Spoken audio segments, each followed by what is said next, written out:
大塚宗元さん当時23歳、爆心地から 0.5km の大手町で被爆しました。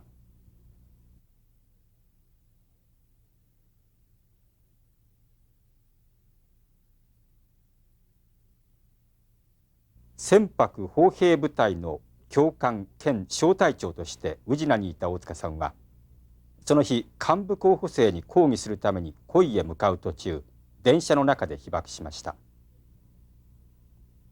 大塚さんは近距離で被爆しながら奇跡的に助かった一人です。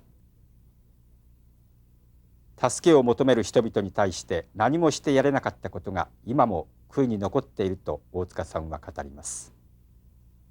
すぐ直前までね、大本営にね、私呼ばれておったんですよ。大本営に呼ばれておったっていうのはね、もう大本営がね、もう最後の上陸作戦をね、決心したんですね。そしてその東京に、ね、東京を中心にしてもう最後の、ね、決戦をするつもりなんですよ。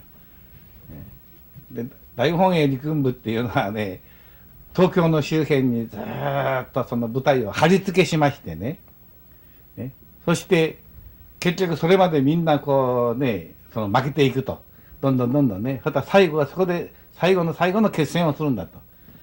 そこでそのアメリカ軍を相手にね、まあ討ち死にするつもりでもないんでしょうね。だけど僕らは貼り付け部隊って公然と言ってましたからね。だからもうね、ただもう死ぬ気なんですね、あの大本営の指導部っていうのは。ね、ひどいもんでしたね。ということは僕らその軍におってね、で内部でその貼り付け部隊って言うからね、みんな死ぬ気だなと思ったね。でそれを最後の貼り付け部隊の教育なんですよ。でそれを部隊に帰って、ね、新しく次の教育にねずっとせないかんわけですな。だから師団全体にまずねやがて教えないかん。だからまだその正式のねその報告のね文章を書いてる最中でしたよ。帰ってきた報告のもの。帰ってすぐだったですね、考えてみるとね。でそれはその日がね、講義の8月6日がね、講義の第1回講義だったんですよ。それで、午前中に行けばいいっていう時間はあまりその制限されなくてね、できるだけ早く来てくれよというような具合のあれでした。8月6日の朝っていうのはね、なんかとってもね、こうね、何か重苦しいね、大変重苦しい感じのね、蒸し暑い朝でしてね、嫌な感じの朝でしたよ。必ずしもその天気が悪いわけでもないけれども、何か嫌な感じがね、自分で朝起きた時から嫌な感じがしてぐずったんですよ。ね。今日は何か動くのが嫌だなって軍人のくせにねちょうどそう自由になってたからね。で自分の正体を持ってたんですけどね。だからその日はね、もう自分の正体の訓練は全部そのね、下の総長に任せてて、ね、で私は朝からもう向こうへ恋の方へ行くからなっていうようなことでもってね、で訓練にはもう出ないことになっとったんです。でそんなこともあって余計何かねこう気分がね進まないでね、しかしもうね学校全体がもうそして訓練に入るのにね、朝の朝礼が始まって訓練に入っていくのにね、バサーッとあの辺でガサガサしちゃおれないしね。それで出て行ったんですよ。で出て行ってね、宇品のね市電の乗り場へまで行ったんです。だから市電の乗り場へ行ったらね、ずーっとみんなが行列しとるんですよ。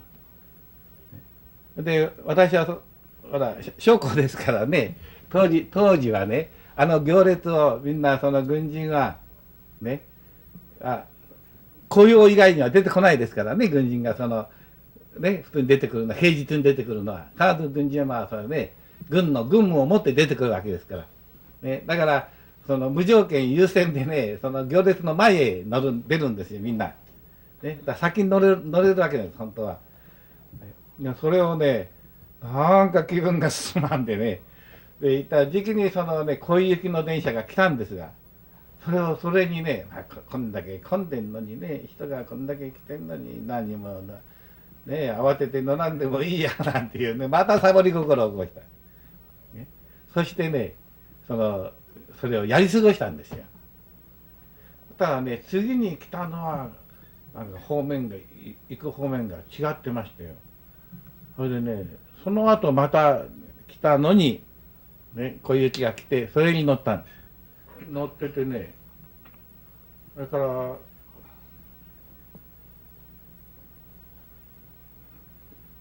なんか割とね、高野橋あたりで降りたような気がしますがね、その人がね、私それで座れたんだから、高野橋あたりで座りましたよ。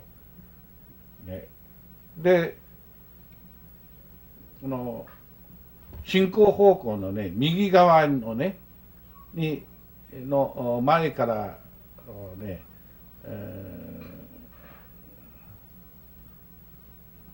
2メートルぐらいのね、ところがね、だから半分よりは前の方ね、進行方向の右側にね、の椅子に座りましたよ。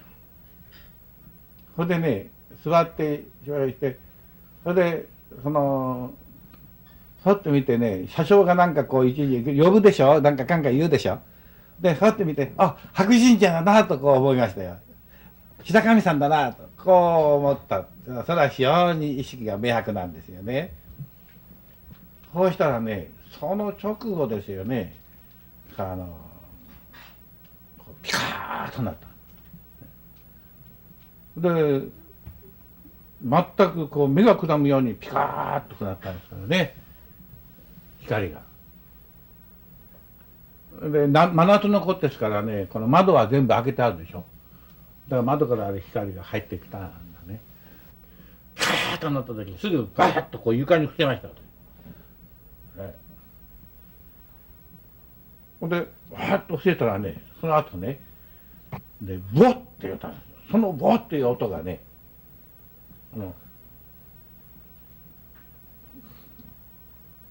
要するに油の缶に、石油のタンクにね、火をつけた。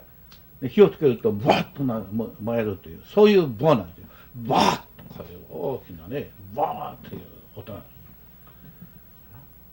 ほんで、バーッという音がして、そしたらすぐにね、窓から熱風がわーっとこうね、頭の上を熱風がザーッと取りましたよ。どのくらい立っていたのか、立っていた人があったか、随分立っていたようでもあり、そうでもない、割と月があったようでもあり、自分が座っとったからね、自分が座っとって横に伏したからね、人を押しのけて伏したのがね、あんまりそういう気もないけどね、とにかく自分が伏すだけの間はあったんですからね。それでその上をね、わーっと頭の上をね、熱風がいたってのはもう明らかに熱風ですわ。それでね、それっきりね、しばらく意識がないんですよ。それで、ふっとその時にね、意識したらね、死ぬと思ったの。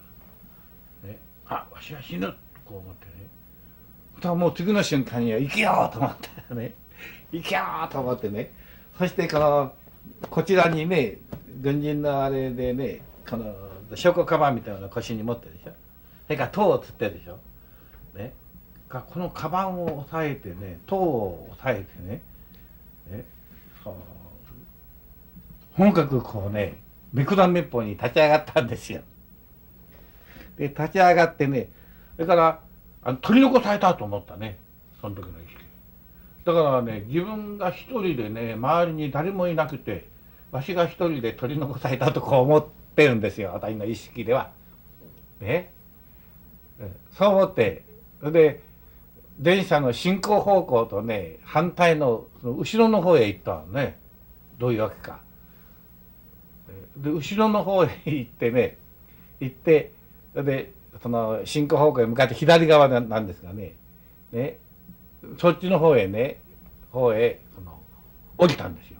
だから飛び降りたんです。まさに電車まだね、ピカッとなってからまだ走っとったんですよ、電車。で走っておったね、その電車から私飛び降りた。もうたった一人になって飛び降りたとばっかし思ってんだ、いまだにね。だけどね、それ飛び降りた。で飛び降りたらね、降りた途端にね、ガーンとこう足がね、地面に吸い付けられましてね。で腰へ、もうその瞬間的ですよ、腰へガーンとなんかがこうね、棒状のものがね、こう突き刺さりましてね。そのままずっと足がもうね、地面にこう吸われてね、もう身動きできなくなった。で真っ暗なんですよ。全くの闇。でその中でね、ふっとこう見たらね、その今乗ってた電車がね、真っ白い、ね、光でね、車体が真っ暗の中にその車体だけがね、うわーっとこうね、その白い光を上げてね、前へ突っ走ってんですよ。ね。でその時どういうわけかね、知らんけど、あ、地獄の火の車だと思ったんです。ここはもうね、その意識がとっても明らかなんですよ。ああ、地獄の火の車だと思う。でそう思った次の瞬間にはもうその火が消えた。ね、でその火が消えたらあとは全くの暗黒。その暗闇の中っていうのがね、もう全然見えないんですからね。それでね、こうじーっとしとったらね、だんだんこの地面からね、ルンルンこう、ね、粒みたいなね、炭の粒みたいなのが上がってくるんですよ。だからちょうどすすと同じですよね。煙突掃除したすす、ね、あれをね、もう一面に巻いてるのと同じですよ。そういうね、微粒子ですよ。黒い微粒子。それがね、下から上がってくるんですよ。どんどん。ね、それでだんだんこうして見えてくるんですが。それでこう自分の周りがずっと見えてくる。で自分の周りがね、こう見えてきたら何か雰囲気が異常なんだ。わしはこれやっぱり完璧に包囲されとると。こんな思ったんだね。兵隊だね。で、わしは結露を開かにはいかんなと思った。どうかしらね。で、それをね、こうだんだん明るくなるにつれてね、こうなんか道路の端が見えてきたでしょ。だからその道路の端の方へ行ったわけですよ。で、この道路の端の方へ行って、これはなんとかせないかんと、こう、ね、思ったけれども、まだなかなか明るくならん。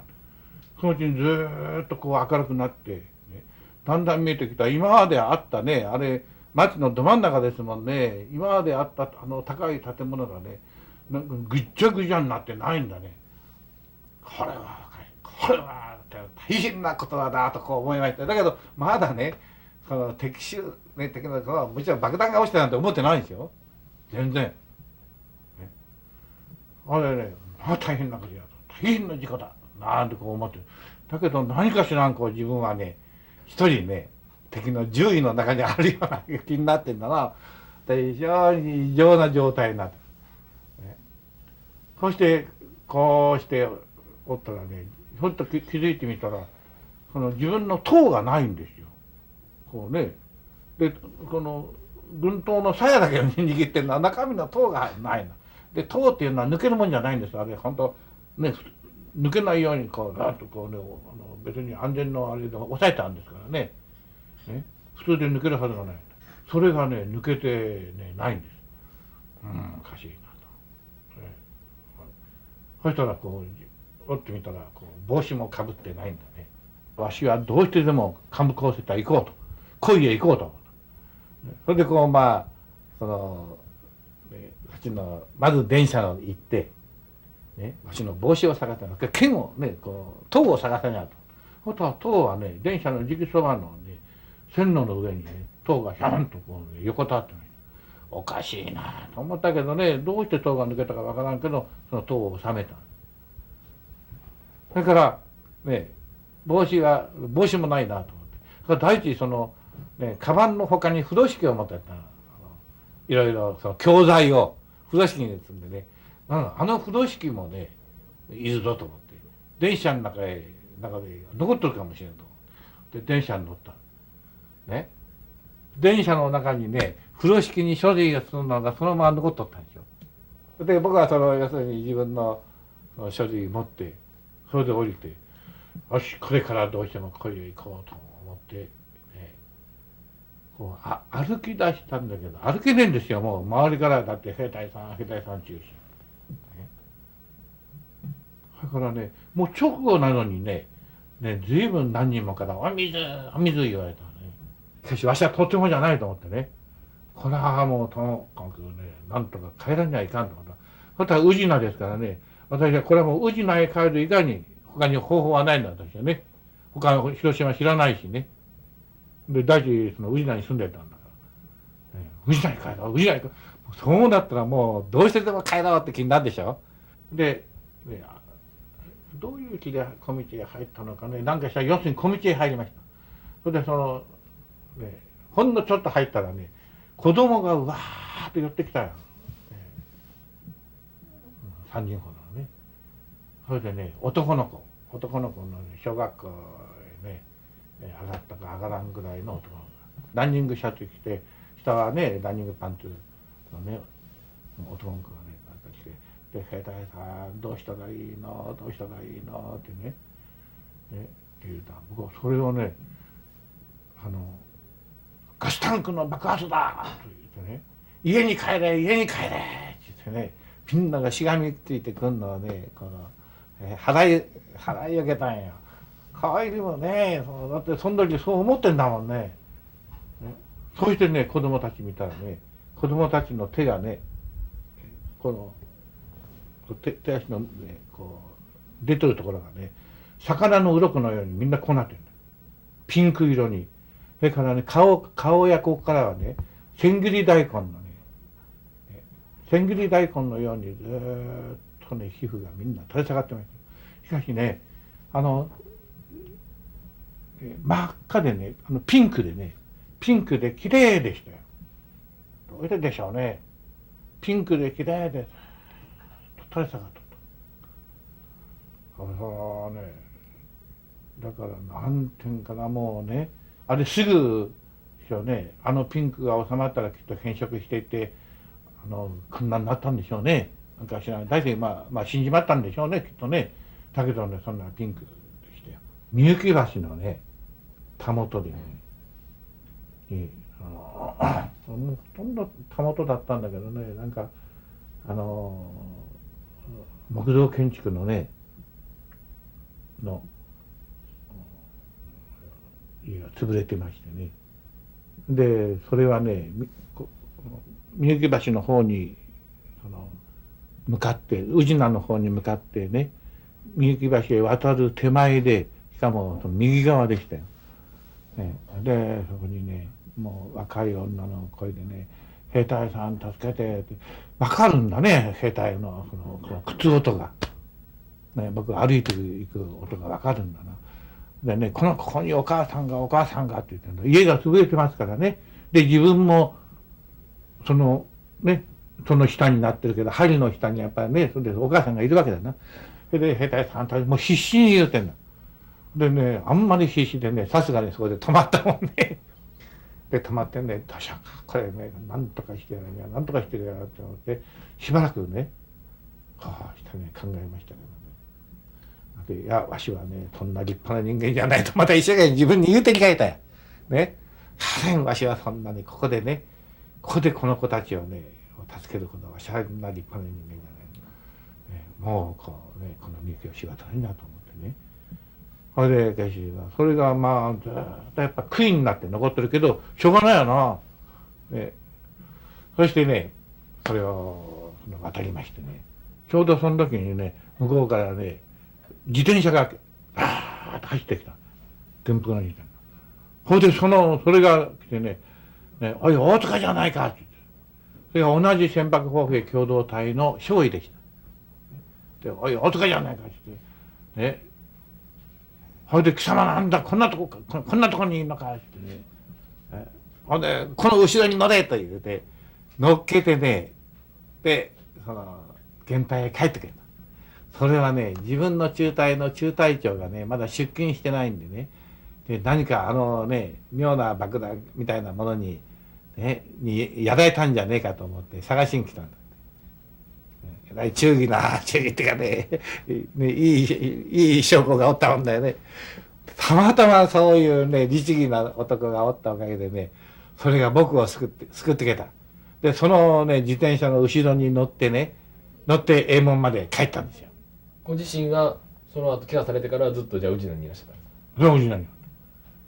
だから僕はねその意味でもね、みんなに大変申し訳ないね、一人ねうんと楽してんだあんたな、もう嫌おなしに動けねえんだから軍におって、それからねもう軍にあるその学校にある設備の医者も設備もまるで総がかりみたいにして僕の面倒見た。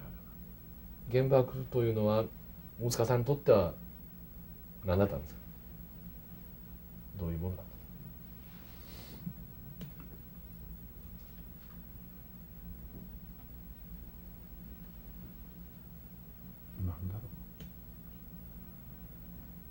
んなんだろう一体ね。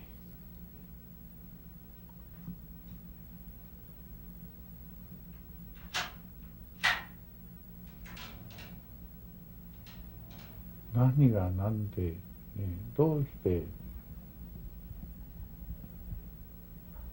みんな自分の意思から離れてるもんね。